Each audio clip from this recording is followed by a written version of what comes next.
Graça e paz em nome de Jesus. Nós estamos aqui nesta manhã de domingo na Chácara Manaim, Campina Grande do Sul. Nós tivemos uma chuvarada e uma ventania nesta madrugada, por isso nós estamos sem a luz física, mas estamos com a luz do Espírito Santo dentro de nós. Eu quero convidar você a abrir no Evangelho de Lucas, capítulo 4. Nós vamos ler do verso 16 até o verso 21. Para isso, se possível, eu quero convidar você a se colocar em pé. Diz assim a palavra: indo para Nazaré, onde fora criado, entrou num sábado na sinagoga, segundo o seu costume. E levantou-se para ler. Então lhe deram o livro do profeta Isaías. E abrindo o livro, achou o lugar onde estava escrito, : o Espírito do Senhor está sobre mim, pelo que me ungiu para evangelizar os pobres, enviou-me para proclamar libertação aos cativos e restauração da vista aos cegos, para pôr em liberdade os oprimidos e apregoar o ano aceitável do Senhor. Tendo fechado o livro, devolveu-o ao assistente e sentou-se. E todos na sinagoga tinham os olhos fitos nele. Então passou Jesus a dizer-lhes: hoje se cumpriu as Escrituras que acabais de ouvir. Vamos orar? Papai, é a tua palavra. Espírito Santo, o Senhor inspirou o médico Lucas a escrever esse livro, esse evangelho. Senhor, nós clamamos para que o teu Espírito Santo revele essas palavras aos nossos corações. Nós precisamos, Senhor Deus, daquele entendimento sobrenatural, aquele entendimento que a razão, o intelecto humano não consegue captar. Por isso nós nos colocamos inteiramente submissos à tua orientação. Fala conosco, em nome de Jesus. Amém. Amém. Podem se assentar. Cristo Jesus, ele havia sido batizado nas águas. Logo, ao sair das águas, ele recebeu o Espírito Santo. O Espírito Santo o levou até o deserto, onde ele passou 40 dias sendo tentado por Satanás. Ele vence, com a palavra de Deus ele vence. E depois ele volta no poder do Espírito e começa o seu ministério. Ele retorna até Nazaré, a cidade onde ele foi criado, nasceu em Belém, foi para o Egito, do Egito voltou para a terra natal dos pais, lá em Nazaré. E ali, como nós lemos, ele vai no sábado à sinagoga, como era costume.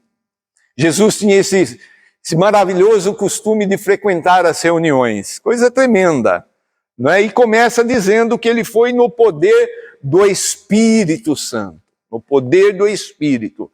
E aqui então, ele, ao ler essa passagem de Isaías, capítulo 61, 1 e 2, ele traz para ele esta palavra profética, proferida pelo profeta Isaías, há mais de 700 anos antes.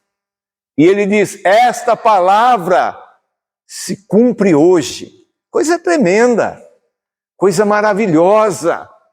Certamente você já provou disso. Ao ouvir uma mensagem, ao ler um texto bíblico, você falou assim: esta palavra é para mim. Como é gostoso a gente ouvir a voz de Deus direcionada para nós. E aqui, amados, aqui contém toda a razão, o plano de Deus, o propósito de Deus, a missão de Jesus Cristo. Muitas pessoas falam assim: eu não sei o que Deus quer que eu faça.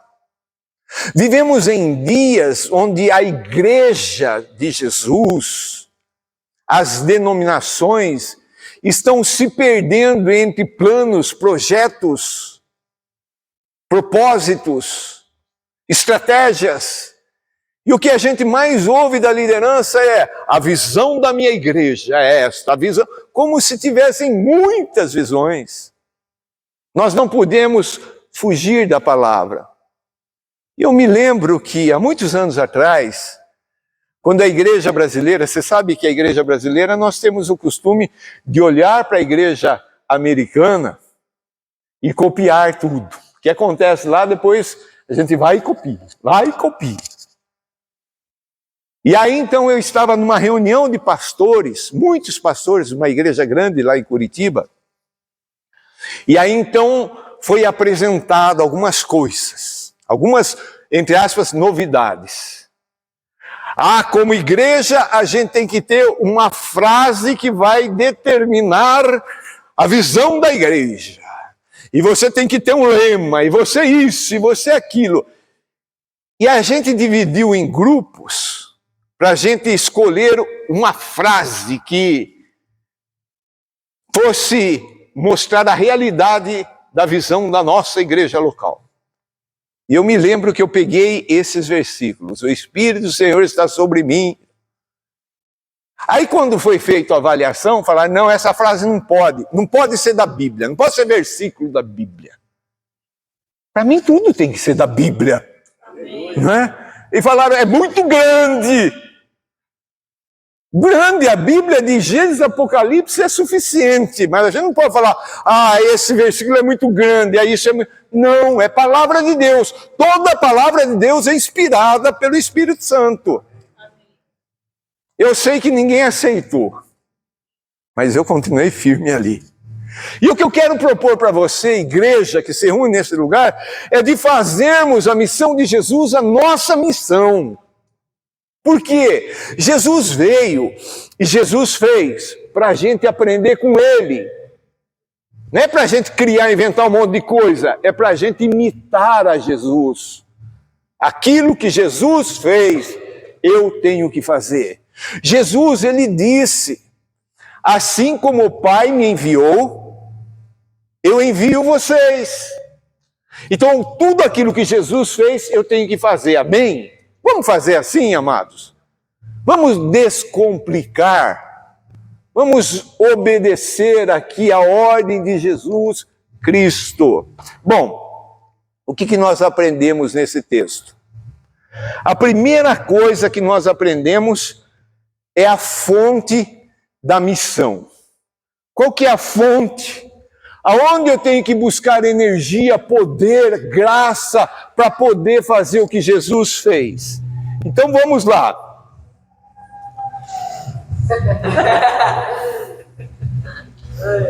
O diabo é interessante. Ele pode estribuchar, que nós continuamos firmes. Aleluia. Então, a primeira fonte, em nome de Jesus, todo espírito das trevas, nós ordenamos fora. Em nome de Jesus. Há uma interferência aqui musical do inferno, né? Pode ir lá e pode ordenar que saiam em nome de Jesus, sem medo algum. Vamos lá então. O Espírito do Senhor está sobre mim. Queridos, sem o Espírito Santo não tem missão, não tem trabalho. Sem o Espírito Santo não tem igreja. Sem o Espírito Santo não tem fé. Sem o Espírito Santo não tem revelação. Sem o Espírito Santo não tem dons. Sem o Espírito Santo não tem nada de sobrenatural, a não ser que venha da parte do inimigo. O Espírito de Deus está sobre mim. Nós, como igreja, o que nós estamos precisando não é de nova estratégia, não é de novo plano, de novo projeto. Nós estamos necessitados de mais uma vez, uma visitação, uma intervenção sobrenatural do Espírito Santo em nossas vidas.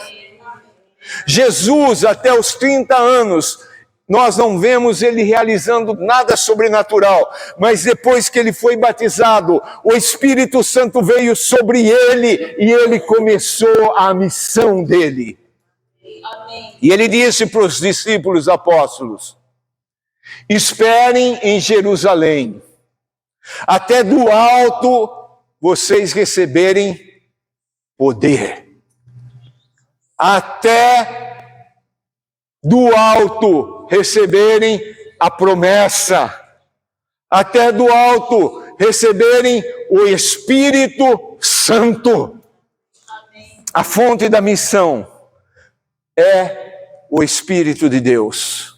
Nós precisamos, amados, assim como aconteceu na igreja, lá no dia de Pentecostes, capítulo 2 de Atos, quando aquele barulho, aquele som de vento impetuoso encheu aquele lugar com chamas como de fogo e veio e pousou sobre cada um.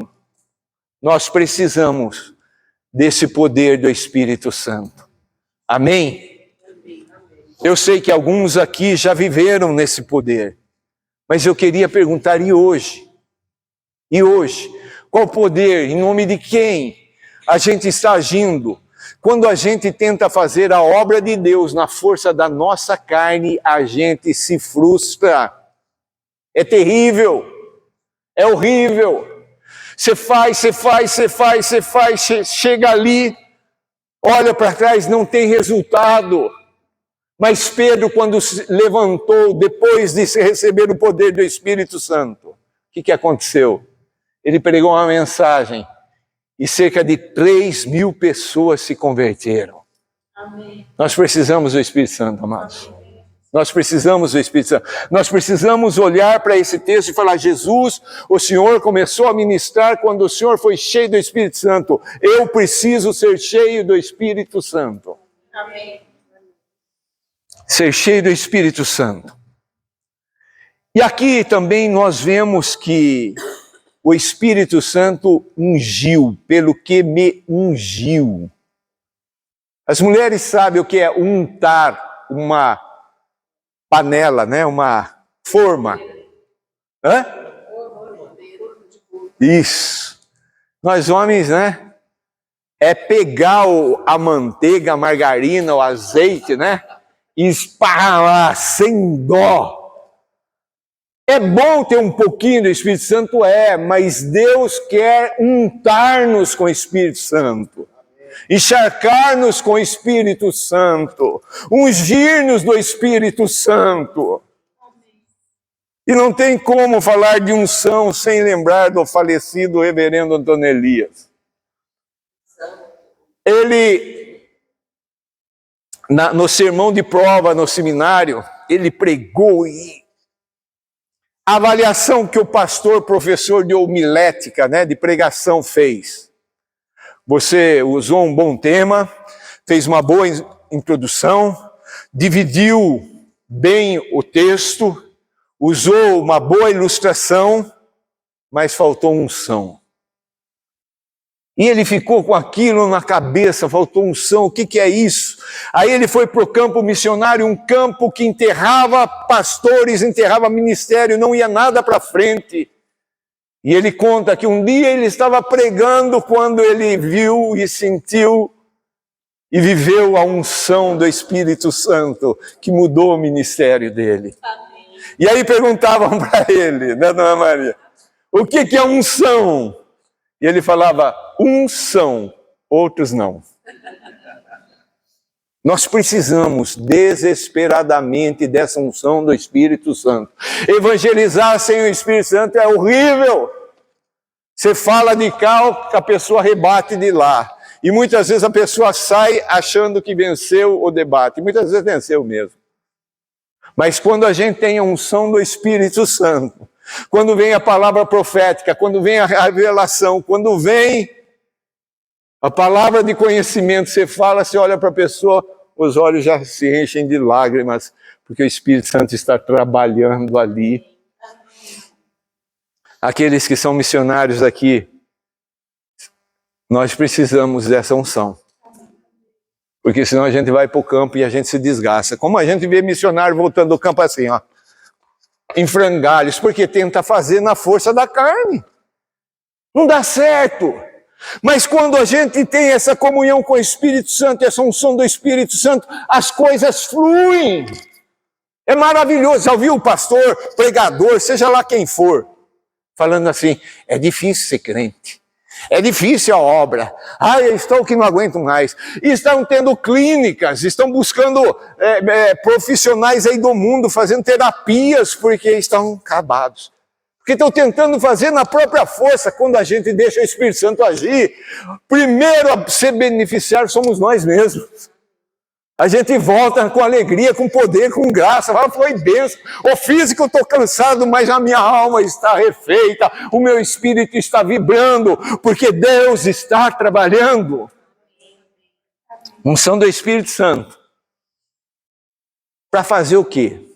Outra coisa que eu queria propor para os irmãos, além de termos isso como base da nossa caminhada como igreja, é também de elegermos Atos 1:8 como o plano de Deus para a nossa ação. Os irmãos concordariam com isso? Recebereis o poder do Espírito, recebereis poder ao descer sobre vós o Espírito, para ser minhas testemunhas, tanto aqui na Chácara Manaim, nas Redondezas, na Eugênia Maria, em Curitiba, em Campina Grande, no todo o Paraná, em todo o Brasil e até os confins da terra. Esse é o plano de Deus para nós como igreja. E eu também queria desafiar os irmãos a colocarmos, firmarmos ainda mais, porque já temos esse versículo, Romanos 15:20, como base da área de atuação nossa. Paulo falando assim, não coloca o fundamento sobre fundamento alheio. Vamos ao povo não alcançado. Nós não estamos aqui para colocar o nome, a placa da igreja em lugares que já tem, como muitos estão fazendo o nome da igreja ser conhecida, e a gente vê igreja, lado de igreja, sabedores somos que existem povos que nunca ouviram falar de Jesus.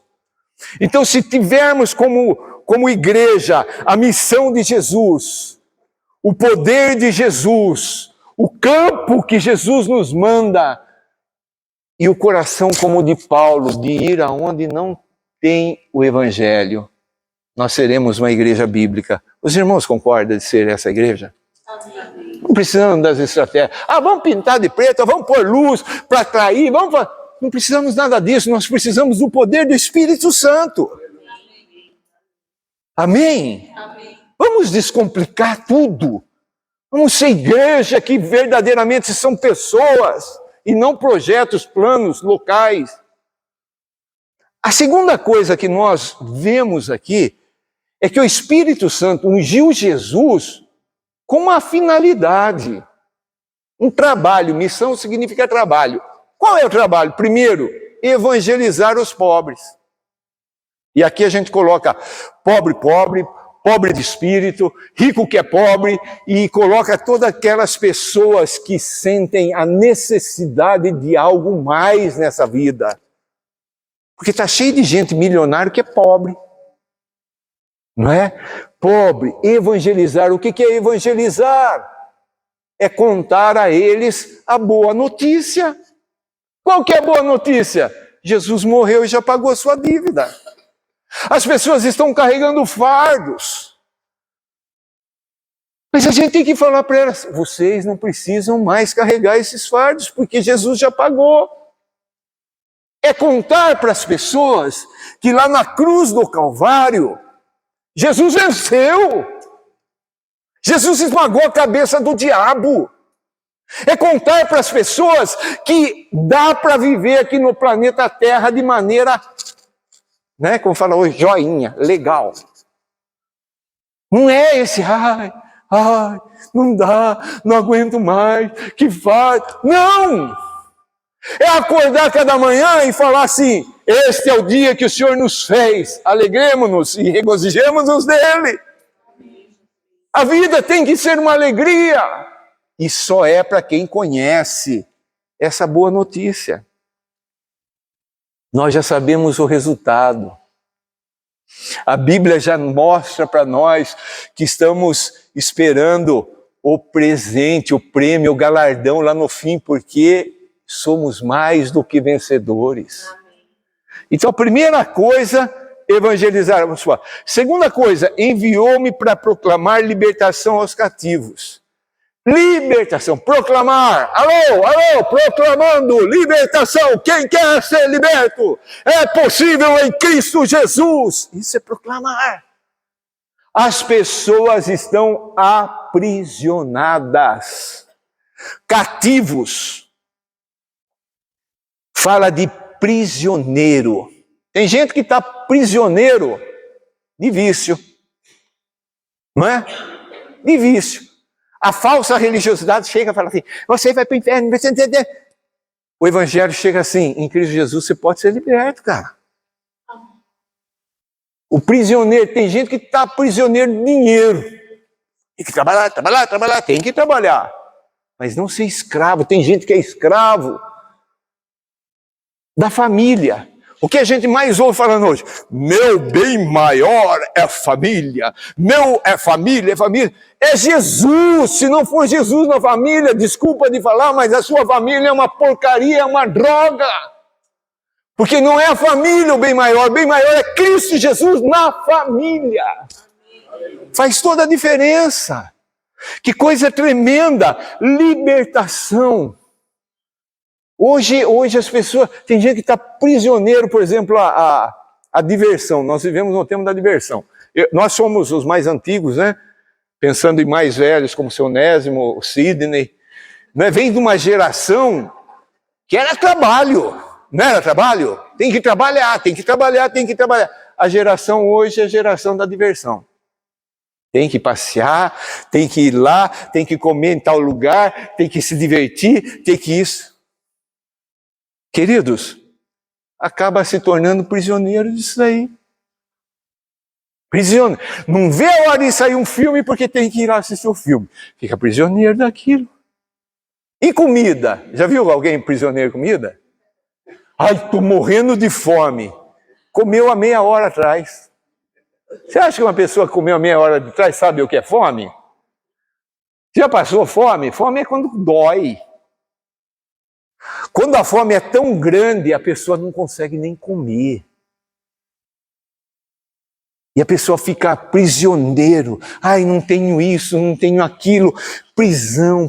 Tem gente que fica prisioneiro do emocional. Tem gente que está prisioneiro de sexo, de pornografia. E tantas prisões por aí. Mas Jesus, ele veio para proclamar libertação. Amém. Você já foi prisioneiro de alguma coisa? Quer ver, ó, de cigarro, quem aqui já foi? Né? Aí falavam assim, chupa uma bala aqui. Você chupa a bala, dá vontade de fumar mais ainda. Né? E de álcool, quem já foi prisioneiro de álcool? Né? Eu chegava em casa caindo na sala, vomitando, né? Depois me converti. Minha mãe nunca dava bronca, depois me converti. Nunca mais soube o que é beber, ficar de fogo, etc. Minha mãe, você mudou de religião, a nossa família, não sei o que tem. Eu falava, quer que eu volte a ser como era antes? Ela falava, não, Kiko, tá bom desse jeito. Libertação. Esse mundo está prisioneiro. Quer ver uma prisão que nós estamos vivendo nos dias de hoje? Prisão política. As pessoas colocam política como está ali preso. Se falar desse candidato, se falar daquele candidato, eu mordo, eu pulo, eu mato, eu falo, não. Prisão. O povo de Deus está liberto de tudo isso, amado. Amém. Seja A ou B, X ou Z que entre, nossa função é orar. E a solução, eu postei esses dias, a solução para o Brasil é se a igreja, se meu povo se humilhar, orar, se desviar dos maus caminhos, se buscar a face de Deus, Ele vem e socorre. Não é fazer passeata. Coisa mais triste que eu vejo é essa mistura. Marcha para Jesus virou comício político. Não tem mais nada de Jesus. A nossa bandeira não é a bandeira do Brasil. É o amor, como nós cantamos hoje. Como cidadão brasileiro, nós temos a nossa responsabilidade. Nós precisamos votar, nós precisamos olhar os candidatos, nós precisamos olhar as propostas, nós precisamos olhar aqueles que são favoráveis a aborto, favoráveis ao homossexualismo, favoráveis a todas essas sujeiras que estão aí no mundo, a liberação das drogas. Esses nós não podemos votar. Amém. Nós temos que votar naqueles que são dignos. Porque tem muitos que, mesmo não sendo cristãos verdadeiros, são dignos. Nós precisamos anunciar, proclamar libertação. Não estamos presos a nenhum regime, sistema mundano. Todos eles são demoníacos. Todos eles são demoníacos. Nós somos o povo da teocracia, onde Deus reina. Outra coisa que Jesus tinha como missão, restauração da vista aos cegos. E aqui fala de cegueira física, mas fala também de cegueira emocional, de cegueira espiritual e tantas outras cegueiras que existem por aí.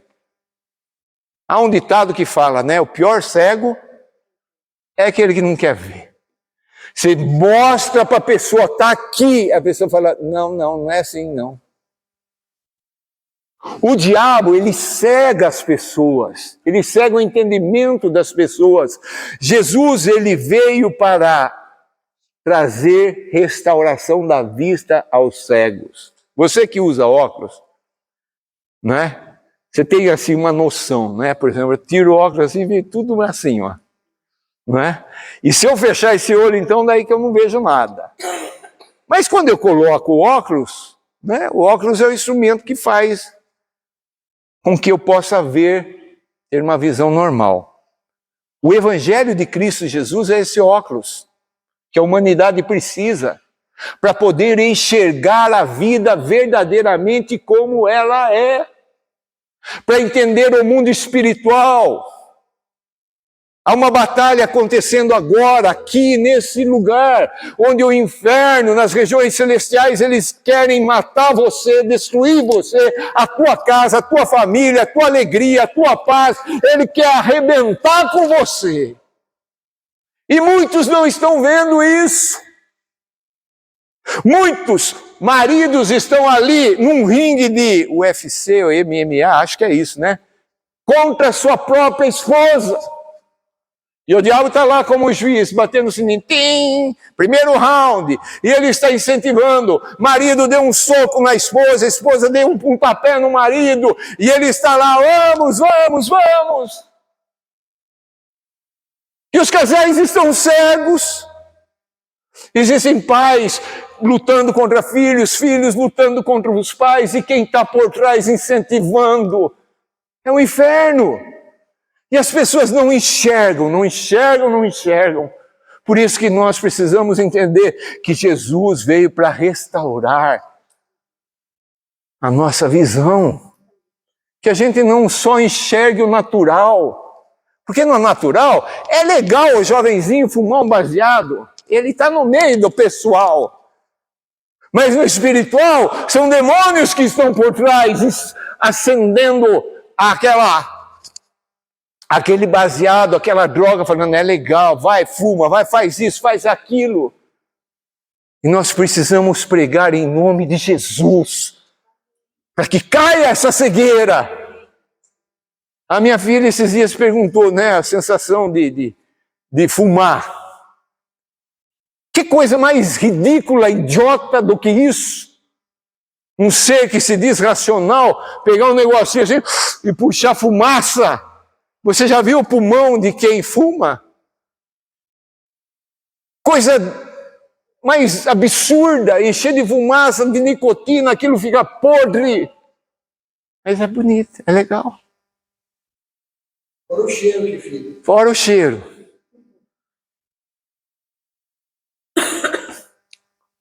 Quando a gente começa a enxergar segundo os olhos de Deus, não os nossos, primeira coisa que a gente faz, a gente cai em si e fala assim, mas como eu sou burro, como eu sou bobo.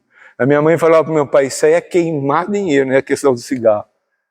Mas tantas outras porcariadas, amados, não é? O que está mais matando hoje em dia é o fato de comer comida que não presta. Essas comidas, como é que fala? Processadas. É só química lá dentro. O meu filho Daniel fala, mas essas coisas são gostosas, pai. E é verdade, não é? A coisa para...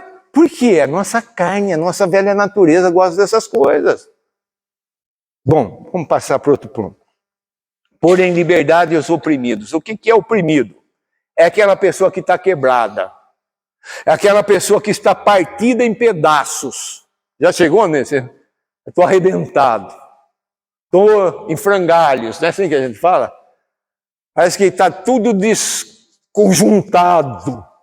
Queridos, a maior parte da população mundial se encontra assim. Oprimidos. Arrebentados. Ah, vai fazer isso aqui, agora eu vou ser feliz. Realiza, não sente prazer. Passa rapidamente. Mas Jesus, ele foi ungido pelo Espírito Santo para pôr em liberdade. Eu estava conversando com uma pessoa lá em Pontal, eu fui convidado para dar o testemunho e depois para pregar sobre missões numa igreja lá. E daí eu estava conversando com uma pessoa e eu citei esse exemplo, ele falou, é assim. Teve uma cultura há tempos passados, quando alguém matava uma pessoa, como castigo, pegavam o corpo, o defunto, o morto, o falecido, e amarravam nas costas de quem tinha assassinado. E deixava ali por meses. Você pode imaginar? A pessoa carregando aquilo, só o peso já é horrível. Mas aí o cheiro vai apodrecendo e aquilo vai... Tem muitas pessoas vivendo assim. Isso é o quadro da pessoa que vive oprimida. Depressão, ansiedade, estresse, é a marca dos nossos dias. Você vai falar, a pessoa está assim, ó. Não é? Preparada para... Mas Cristo Jesus, ele foi ungido para pôr em liberdade essas pessoas. Liberdade. E depois, em último lugar, apregoar o ano aceitável do Senhor. Nós ainda estamos nesse tempo, amados. Ainda estamos vivendo o ano aceitável do Senhor. A pessoa ainda tem possibilidade de reconhecer o erro, a falha. Tem a possibilidade de se arrepender, de ter uma transformação, uma conversão, uma vida nova. Mas é só através de Jesus.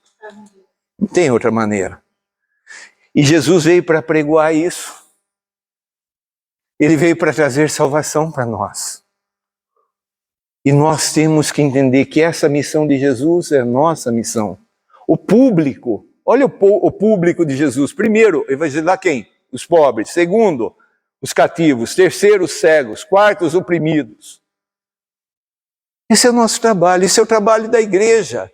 Esse é o trabalho que Cristo Jesus veio para trazer, para fazer e para nos ensinar a fazer. Você aceita esse desafio? Nós como igreja, vamos fazer um modelo tal? Agora vamos ser celular? Agora vamos ser laptop? Agora vamos ser... Como é que chama? Não. O iPad, o que é iPad? Né? Tablet. Né? Você inventa... Tribos, lá de que, né? Vamos fazer trilha, agora é pequeno, agora é grande, agora é médio, agora é nas casas, agora é debaixo da ponte, agora não sei o que tem. Vamos ser simples como Jesus. Vamos tomar essa palavra e falar assim: o Espírito do Senhor está sobre mim. Ele deu o Espírito para nós. Ele falou para os discípulos: eu tenho que ir. Os discípulos estavam puxando os cabelos. Não vá, fica aqui, Jesus, que vai ser da gente? Ele falou: eu tenho que ir para que venha outro. Para que venha o Espírito, o Paracleto, o Consolador, aquele que vai guiar vocês a toda a verdade. Nós não precisamos de outro livro, nós temos este daqui.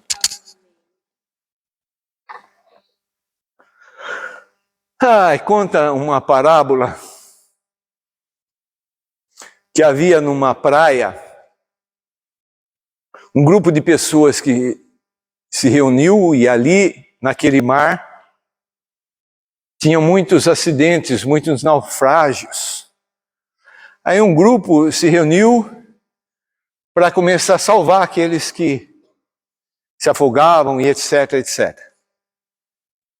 Aí construíram uma cabaninha, bem simples.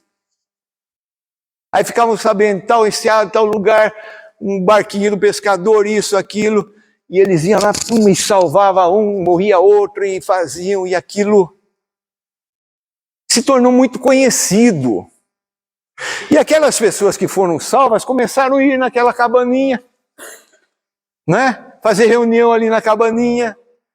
E se tornou um ponto turístico, e muitas pessoas vieram e viram: nossa, é um trabalho muito bonito que fazem aqui, não é? É um trabalho bonito.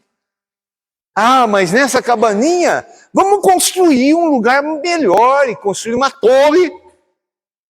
E as pessoas vinham conhecer a torre, e ali tinham os homens que saíam, arriscavam a própria vida para salvar as pessoas que estavam em naufrágio.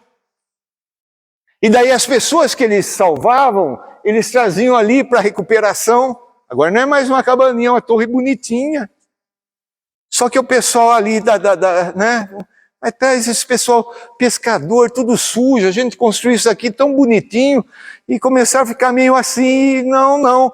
Aí então já falaram: vocês vão fazer o seguinte, vão construir um outro lugar para esse povo ficar. E aí construíram outra torre, e foram dividindo, resumindo a história. Faziam tudo, as reuniões, etc. Lembravam dos salva-vidas, tal, mas pararam de salvar vidas. Essa parábola nos faz pensar sobre a situação da igreja. Os primeiros homens que podemos chamar de salva-vidas, que iam, Paulo ia, aonde Paulo ia, pregava o evangelho, era perseguido, apanhava, preso, saía da cidade num cesto, porque senão iam matá-lo, e aquela coisa toda. E aí foi passando o tempo, começamos a construir lugares para falar desse tempo, desse povo, dessas coisas. E acabou que parou de se fazer aquilo que Jesus nos manda fazer. Talvez você esteja aqui hoje e você tenha se identificado como público da missão de Jesus.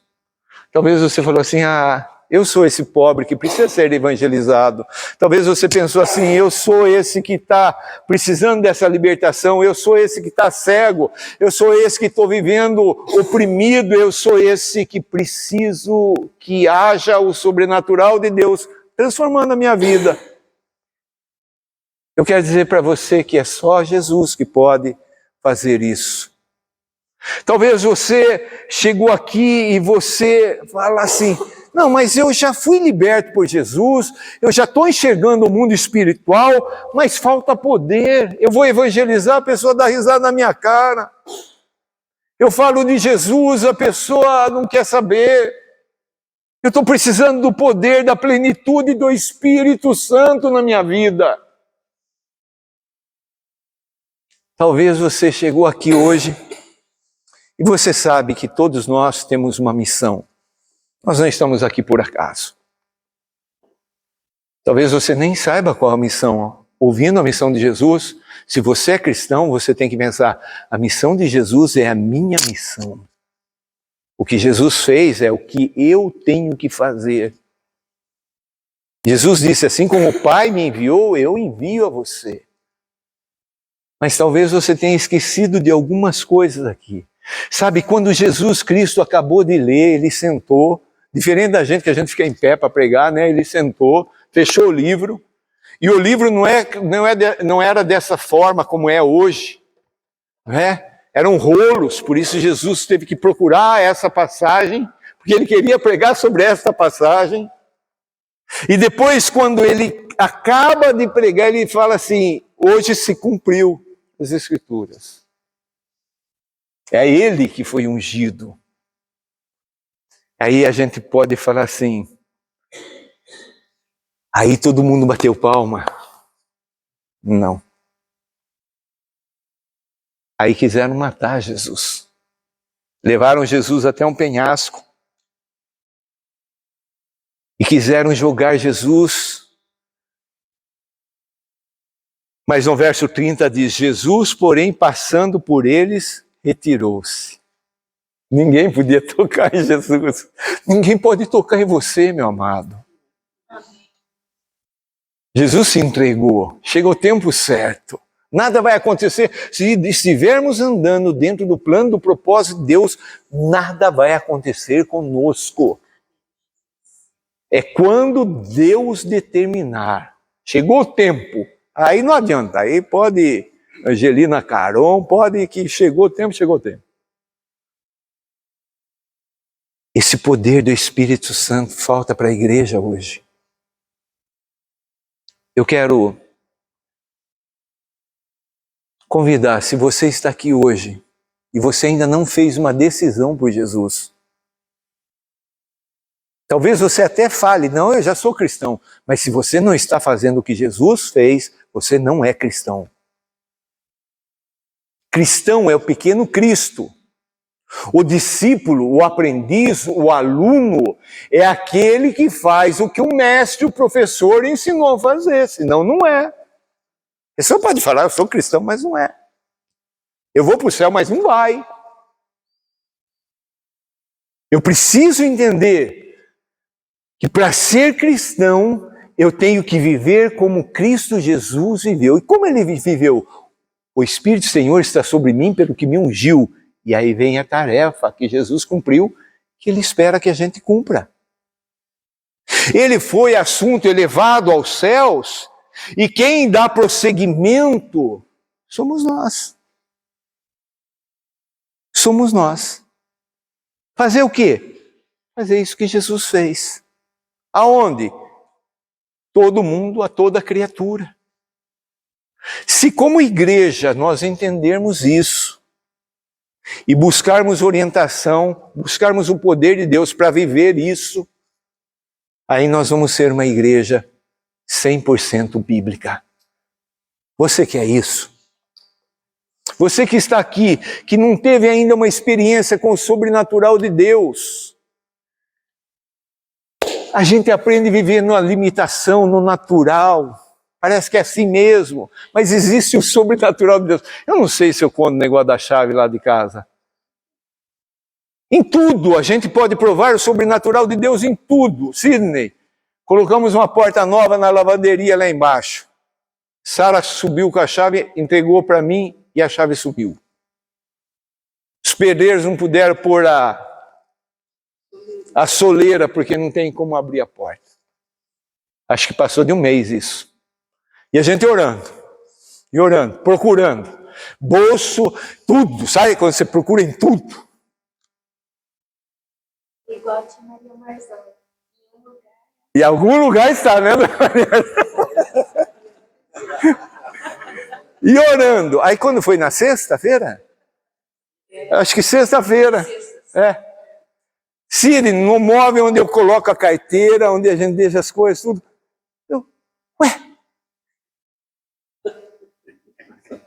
Coloquei no bolso, falei, vou ficar quieto. Fui lá na casa, fui lá no fundo. A chave Abri, deixei aberto, não falei nada para ninguém. Nós fomos viajar, carteira, pegamos coisa ali, a Miriam limpou tudo, não estava ali. Ou então a gente tá doido, pode internar. Você acredita no sobrenatural de Deus? Para que então ficar oprimido? Para que ficar preso? Para que ficar... Vamos nos entregar a esse Deus. Aí perdeu o cartão da fisioterapia, da fisioterapia, essa semana. Fui lá falar para a mulher, acho que eu perdi o cartão, ela falou, procura outra vez. Mulher, mas, ei, vamos procurar, vamos procurar. Fui lá na segunda vez, falou, olha, eu perdi o cartão, a senhora pode me fazer. A mulher falou, procura outra vez. 3 vezes a mulher falou, nós procuramos. Ontem estamos no carro, a Maria pôs a mão assim, na lateral. Olha o cartão.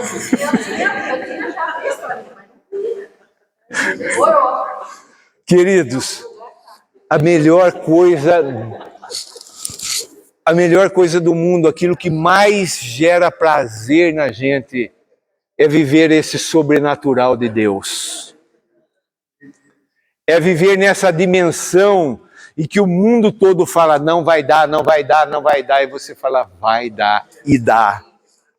Você não vai conseguir, não vai conseguir, não vai conseguir, e você consegue. Acabou o dinheiro, não tem jeito, não tem jeito, e o dinheiro vem. A saúde, o médico, como aconteceu comigo, como é que chama? Infecção generalizada, 2 colônias de bactérias, entrou no cérebro, Miriam entra no sangue e foi para o cérebro. E eu estou lá chacolejando, morrendo. O médico fala, não tem o que fazer. Deus fala, tem!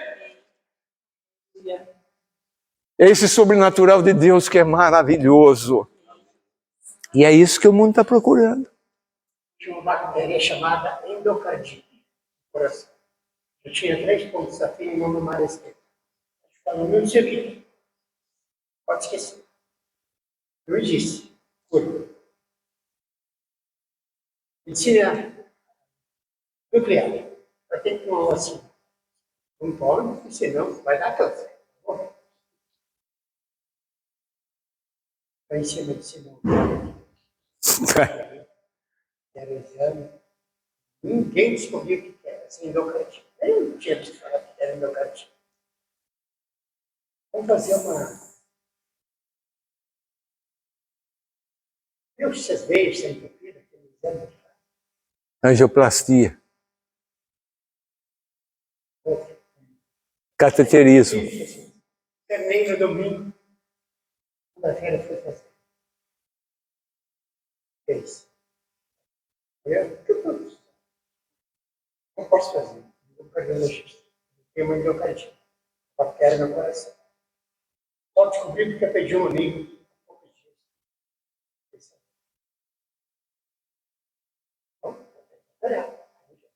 A enfermeira tem que curar a bactéria. Curou a bactéria rapidinho, 2 meses, 3 meses. Aí a bactéria tinha comido toda a válvula mitral do coração. Agora, vamos trocar a válvula. Show, 29 milímetros. Deu certo. Trocou a válvula. Agora, dá para ver a válvula mitral trocada, a resposta feita na área esquerda. No mundo.